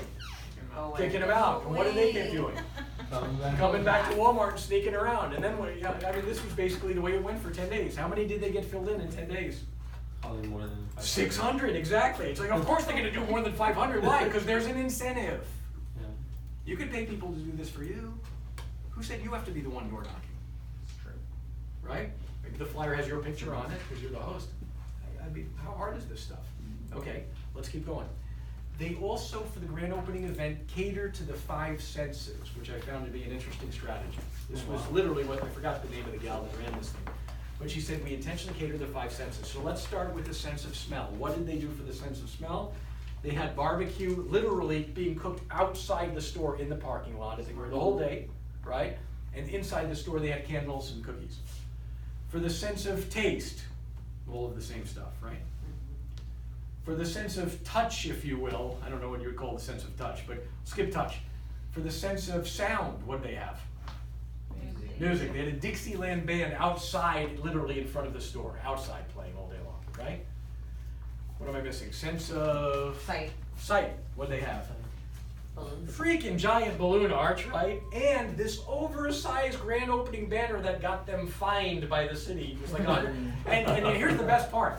So they get this thing in the mail and it's a fine, and the gal that was running the new store opening opens it up and says, congratulations guys, we just got fined $150 for having a banner that's too large. Let's see how much we're gonna get fined for keeping it up for the next 3 days. Do you understand the attitude of somebody who's promoting an event? The attitude is, this is worth the $150. Yeah. We're creating a buzz, right? Okay. Also, they cater to kids. Face painters and balloon blowers, both. Now, they have 600 of these suckers filled out, right? How many of them actually showed up to the event with the free gift? And you might want to gauge these numbers and see how it works for you when you do this. The number, I remember still, many years later, was 240. 240 people came in to pick up the free gold bracelet. And at $1.75 each, it means they spent about $400. To have 240 families, not individuals, come to the jewelry store during an 8-hour grand opening event. How many families showed up per hour just for the free gold bracelet? 30. 30. How many people also showed up from Walmart, the music, they put an ad in the local newspaper, all that other stuff, the food and everything else. It was a freaking zoo. But you sit your fat you-know-what in the back of the open house and do nothing and wonder why you can't get a hold of people 2 days later and half of them gave you wrong information. That's because you deserved wrong information. You don't deserve they don't deserve. Why would they give you their contact information when you suck? Pardon my language, but it's fun at least. So true. How else to teach it other than to make fun of realtors? I don't know, whatever. But we need to think like this. We need to think more like marketers, more like promoters. What we're trying to do is get eyeballs in there, kiddos, right? You're trying to get eyeballs. The more eyeballs in there, the more people are going to freak out and think you're the bomb. Look, if you have 40 families, 30 families roll in this thing, and somebody wants to sell a house, I don't know about you, but if you're the one that has all those people in there, I want you to be my realtor. We're going to get multiple offers. True. Yeah. Okay? This is about promoting an event. An open house is not, I no longer want you to think of it as an open house forevermore. It is your retail store, and you better promote like it's Christmas. Interesting? That's how you do an event. So just the reason we tackle this one is because Eddie's already doing 5 open houses a week. He's already getting good leads and good deals from it. How can you grow it? Well, the answer is you ain't gonna do 6 or 7. That's enough. 5's plenty, right? But can you actually? And you don't even have to improve all 5. Maybe you can improve 1 per month and make it a special event. That could be a big deal. Yeah. It's food for thought. Just a different way of looking at business. Okay. I got nothing else. That's all I have. Kind of weapons for today. Any other random thoughts or ideas on that one? No? Good to go? What else? I don't know. You want to wrap up 5 minutes early? What's the book you're reading? Yeah, I was gonna Okay, ask you, what is so it? the book I'm reading is, some of you have heard it already. It's called The 4-Hour Workweek by Timothy Ferriss. That's the white book you pulled out right there? Yeah, and it's my 3rd time going through the book, and this time it's bothering me more than the first 2 times. Yeah, it's a good one. I guess that's a good thing, I don't know. But maybe it's because we just, we had our event on Friday, so like, when the event's all over, and it's like, I did my team call on Saturday, and Roz is like, okay, here are the final numbers. 23 people signed up for the database, 26 people signed up for the social media, and 17 people signed up for one-on-one coaching. And I'm thinking to myself, I don't want 17 coaching clients. Kill me now. 17. The only reason I mentioned it was I figured, well, we'll pick up 3, 4, 5 more, that'd be fine. I'm like, 17, I'm gonna kill me now, right? But I'm gonna honor them all. We're onboarding all of them, right? And then just kill me. But part of this is how do you keep growing? Flood the funnel is my mantra, or my favorite mantra, right? It's even our website, floodthefunnel.com, right? Flood the funnel, but then you have to embrace the chaos. Let's do 1 minute on this one and we'll wrap up. When you flood the funnel, and then you're losing your marbles because all hell's breaking loose, you've got to embrace the chaos. You've got to take that new volume and make it normal by putting a floor underneath it. And your floor is leverage through people, maybe more leverage through marketing so you keep it going, but it's mostly through people, right? So how are we going to fix the problem is we got to get things off our plate. The 4-Hour Workweek, Ferriss is a maniac, because Ferriss is basically like, how do you make this much a month and literally work 4 hours a week or whatever it is, right? But the truth is we can do more of that in our business. We can delegate more. We can outsource more. We can ignore more, okay? We can ignore more. Everybody in this room, how about this one? Let me wrap up with this one concept from the 4-Hour Workweek that I want you to think about. You're scatterbrained, disorganized, and overwhelmed in your business because you want to do every stupid thing in your business even though you're not supposed to. So why don't you think about this one? You may even want to write this on the bottom of your business plan. What 1 or 2 things am I going to just stop doing, ignore, and throw out for 2020? And it could be a marketing channel that's a waste of energy. Because even though you got a deal, it wasn't worth all the time and effort you put into it, right? It might be an income penalty. I'd rather you guys free up a whole lot of time, right? It could be a person on your team who's a disaster. It could be that you've got the wrong escrow company or the wrong this, or I'm not making that up, or the wrong that, and they're just slowing you down big time, right? It could be like the super sharp lender that I work with, that I coach every week in person, telling me this morning, I asked him the question of, now that you're going independent, starting your own company, which he's doing right now, I said, who on your team maybe you don't want to take with you? And he said, I don't know, I kind of like them all. And I said, well, who would be closest to that? He gave me 2 names. And one of them was his personal assistant. And I said, I wouldn't take her. I love her, but I wouldn't take her. Why? Because she's not a rock star. She's just not. I know it, you know it. But you're a heart for people, so you don't wanna let her go. But you're slowing down your business and your life. She can go do something else. I don't mean that to be cold-hearted. I hate to say stuff like that about people and opportunities. But heck, you ain't building anything by, you get what you tolerate. What can you eliminate now from your business and not do any more of? What can you delegate faster, not wait till 2020? What can you do less of? What can you just stop doing? Okay, think about that one and watch how that will free up some time for you. I'm doing one of those days where I just need social media detox today, if you know what I mean. So as I've been driving from meeting to meeting, I'm just not looking at the phone like I usually do, right? And I am not listening to the radio today at all, zero. Sometimes I'll listen to whatever, right? Sometimes I'll even listen to good stuff. Zero today. Man, I feel lighter today. It feels like I don't have that much to do, like I keep saying to myself in my head. Food for thought. Right? All right, guys, hope this was helpful. Look forward to next month. Cool. Good luck. All righty, guys. So much. Want to do one group photo and we'll